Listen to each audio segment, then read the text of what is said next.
Well, first and foremost, I would say last home game of the season and a spectacular atmosphere. It will be obviously a sellout. From an emotional standpoint, last game, some seniors will be playing in a Missouri uniform. Uh, Another kid, Ben Sternberg is here, but Jeremy Sanchez, who is a captain walk-on, no different than Ben Sternberg was on my first team.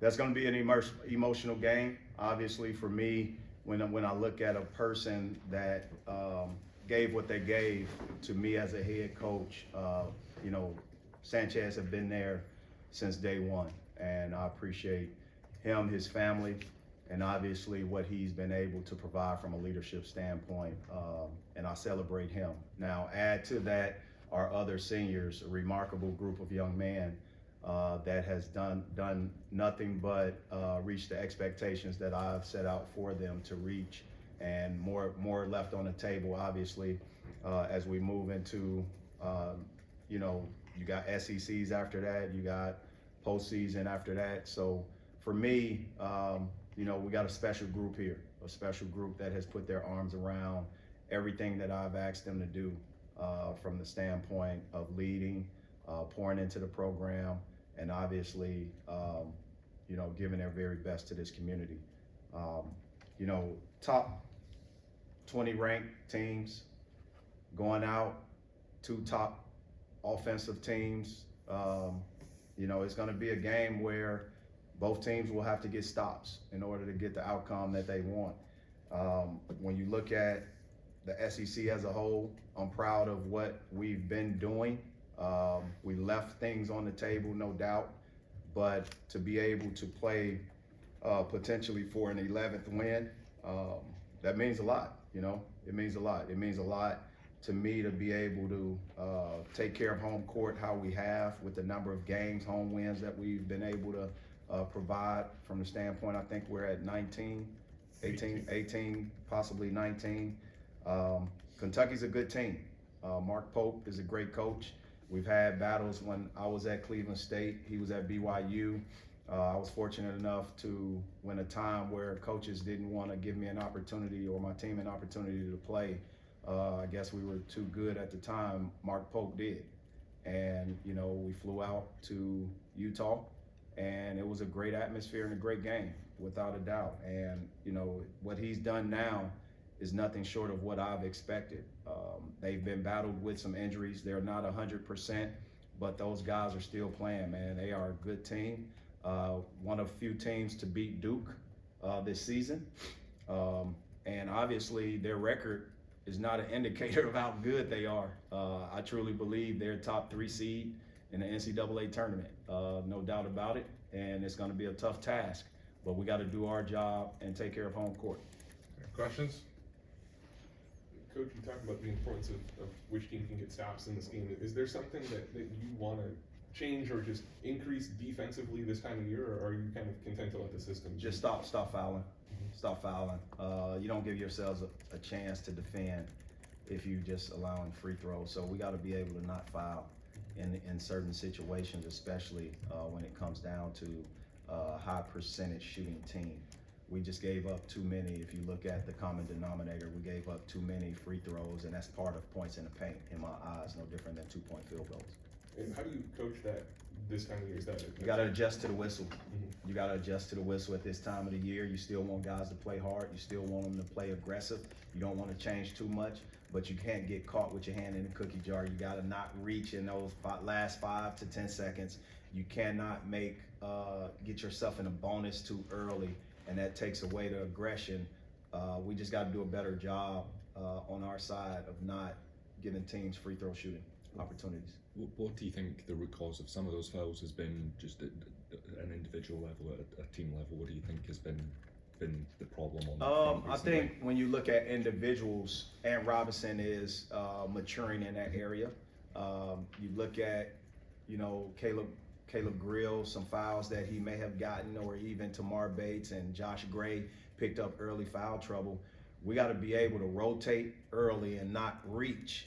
And sometimes the being out of position is the root cause of fouling, because you're trying to catch up, trying to hold, trying to do something else. and we got to be able to adjust. In-game adjustments is very, very important, and I'll do my job in making sure I adjust in game to make sure we're protecting the paint a certain way, and also being able to not foul as much. Dennis, when you look at, obviously the last 4-game stretch here, how important is it to end this regular season on a win and, go in with some momentum into when you look at postseason in March here? We always want to end a season, regular season or conference season, with wins. There's no doubt about it. It helps us in our seeding. Both teams is playing for a matter of, I think, that 6 to 8 range of seeding in conference because of the simple fact that that's what the tiebreakers will conclude and everything else. So when you look at what the importance is, it does have implications in Selection Sunday. No matter how you look at it, it still has some implications. Both teams will have work to do to increase that, but it's a tournament game in our eyes, and every game has been that way in the SEC. That's what makes it unique. It gives us in-game experience for what an NCAA looks like. And that's where I think our players, specifically and coaches, are able to have an upper hand. But we still have to go out, give our very best, and we know that, what's on the line when it comes down to it. Coach, with it being senior day and y'all are celebrating Caleb and Tamar, Yeah. who came back from last year, how much has that continuity helped with the success of the team this season? So when we were recruiting in that class, it was important that we looked at some kids with 1 year left and some with 2. The portal isn't just about getting 1 year guys. You want some kind of matriculation back into your program. That's where Tamar Bates, making sure, okay, he's a kid with 2 years left. He's the right kid for us. You look at Caleb Grill, obviously we tried to get him back last year, but that wrist, it just didn't respond well. And the timing of it didn't allow him enough leeway to get back. So we didn't, we redshirted him. And from a medical standpoint, that's unbelievable. When you look at the leadership they've been able to provide, the assimilation, or at least the help of the young guys assimilating, or even the bigger transfer portal class, where they set the example of what a portal transfer expectation looks like for me. And we had guys being able to come in to follow. And I'm thankful that those kids have given what they've given. But more importantly, when you look at Caleb Grill, Tamar Bates, they've provided some leadership there, 2 of my captains. How have you seen those two grow over this season since last year? Well, from a standpoint, I think everything slows down for guys that are coming back. Being in a program for 2 years, there's familiarity.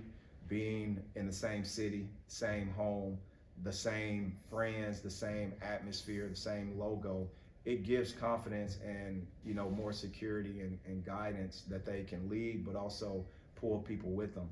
I'm thankful for their parents, but more specifically, those 2 guys, from a history standpoint, has forever etched their name a part of not just Missouri history for a great cause, but when you look at college basketball history, those 2 guys was a part of last year's team. So I wish everybody from last season could have been a part of this, being able to write something and leave it better than it was when they found it. That's what I look at.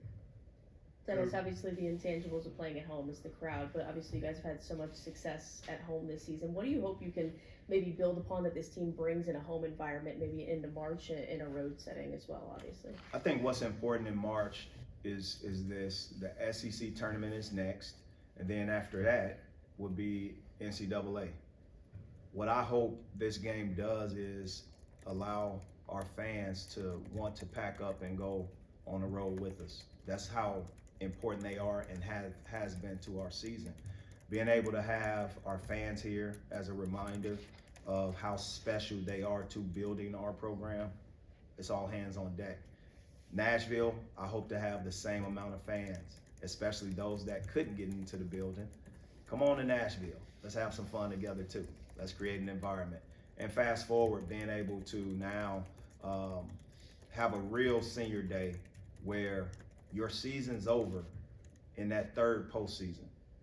That third postseason is the NCAA tournament. Now your season's over at that point if you lose. I want our fans to travel. I want them to, no matter where we are, I want them to be able to travel. And our guys, that's a real senior day. That's a real senior tribute. But that's why we do our senior day activities post-game. I want our fans to, sit back and wait, even after the game, and give love to these guys because of what this team is and what they've been building and what they stand on. Coach, you mentioned the young guys earlier, and we saw Honor and T.O. Barrett play a good amount against Oklahoma. Yeah. Can you just talk about what you've seen from each of the 5 freshmen this season and what your expectations are for them next season? Well, in the country, NCAA, it's not many freshmen that's impacting when you look at Power 5 conferences, okay? It's a big picture.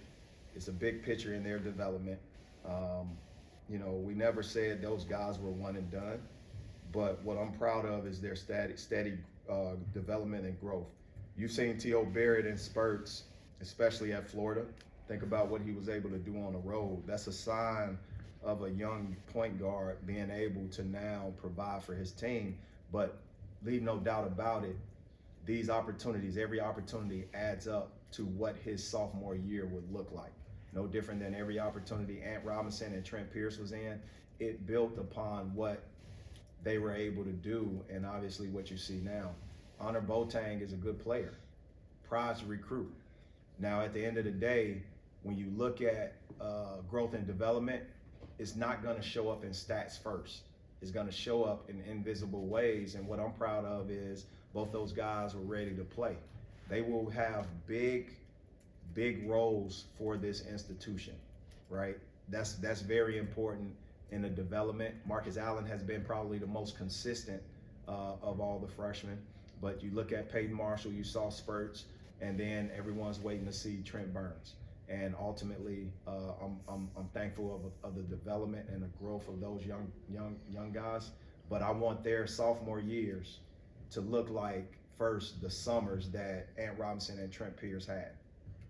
Remain healthy, stay healthy, and build upon it, and have that moment where you can provide, a glimpse of experience. Okay, this is what it looks like. Okay, this is how I have to train now. And they're the right guys that we've recruited. I'm proud of the staff. One last question. All right, thanks, Coach. Thanks, MIZ.